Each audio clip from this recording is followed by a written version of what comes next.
Warahmatullahi wabarakatuh. Perkenalkan, nama saya Raffi Aditya dari Prodi D3 Kelautan Spesiasi Palembang. Di sini saya akan menjelaskan tentang materi sterilisasi dan disinfeksi. Baiklah, di sini kita akan membahas materi sterilisasi dan disinfeksi. Nah, yang pertama kita akan membahas sterilisasi terlebih dahulu. Sterilisasi adalah suatu cara untuk membebaskan sesuatu, alat bahan, media, dan lain-lain dari mikroorganisme yang tidak diharapkan kehadirannya, baik secara patogen maupun yang apatogen. Nah, tujuan dari sterilisasi ini adalah yang pertama, mencegah terjadinya infeksi. Yang kedua, mencegah makanan menjadi tercemar mikroorganisme. Dan yang ketiga, mencegah kontaminasi mikroorganisme dalam industri. Dan yang keempat, mencegah kontaminasi mikroorganisme pada alat-alat medis yang digunakan untuk tindakan kepada pasien. Nah, sterilisasi ini juga mempunyai prosedur-prosedurnya. Yang pertama, dekontaminasi. Yang kedua, pencucian. Dan yang ketiga, desinfeksi. Berikut hal-hal yang perlu diperhatikan dalam sterilisasi. Yang pertama, sterilisator atau alat untuk mensterilkan. Itu harus siap pakai, bersih, dan juga masih berfungsi.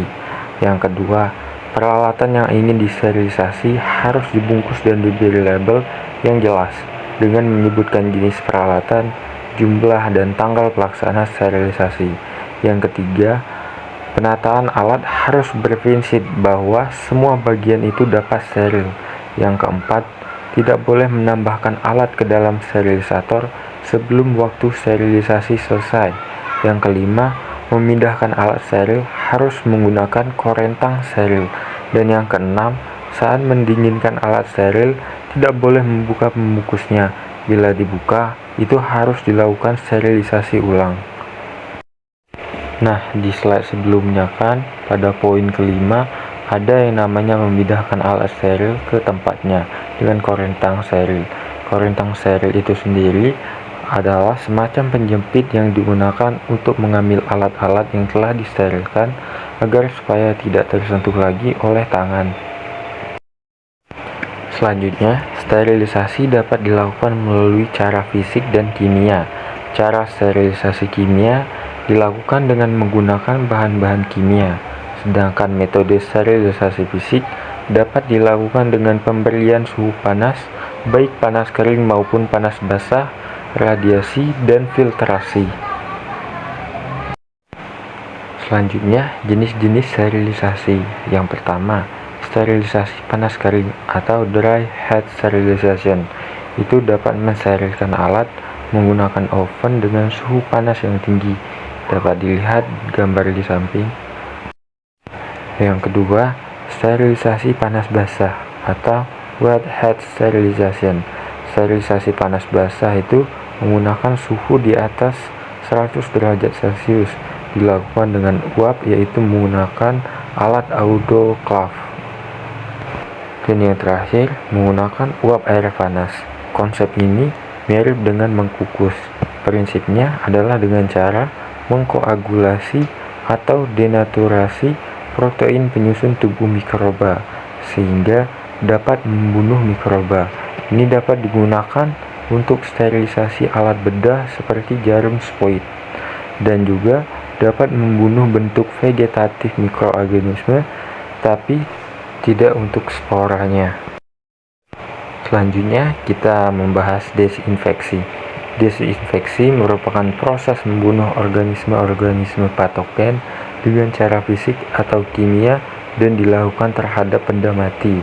Dan juga ini merupakan suatu proses untuk memusnahkan mikroorganisme berupa virus, bakteri, parasit pada peralatan medis dengan menggunakan cairan disinfektan.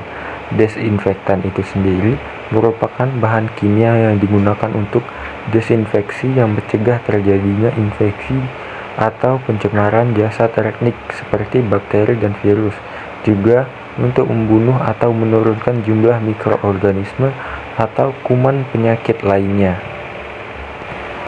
Selanjutnya, jenis-jenis disinfeksi. Yang pertama, disinfeksi tingkat tinggi merupakan proses mematikan sebagian besar mikroba kecuali Pseudomonas dan Endospore. Yang kedua, low level disinfection atau disinfeksi tingkat rendah. Disinfektan jenis ini tidak memiliki daya bunuh terhadap spora bakteri maupun semua virus ukuran kecil dan sedang. Nah, di sini ada macam-macam disinfeksi. Ada alkohol, fenol, bisphenol, halogen, dan klorin. Dan terima kasih. Itu saja materi yang dapat saya sampaikan. Kurang lebih saya mohon maaf. Assalamualaikum warahmatullahi wabarakatuh. Assalamualaikum warahmatullahi wabarakatuh.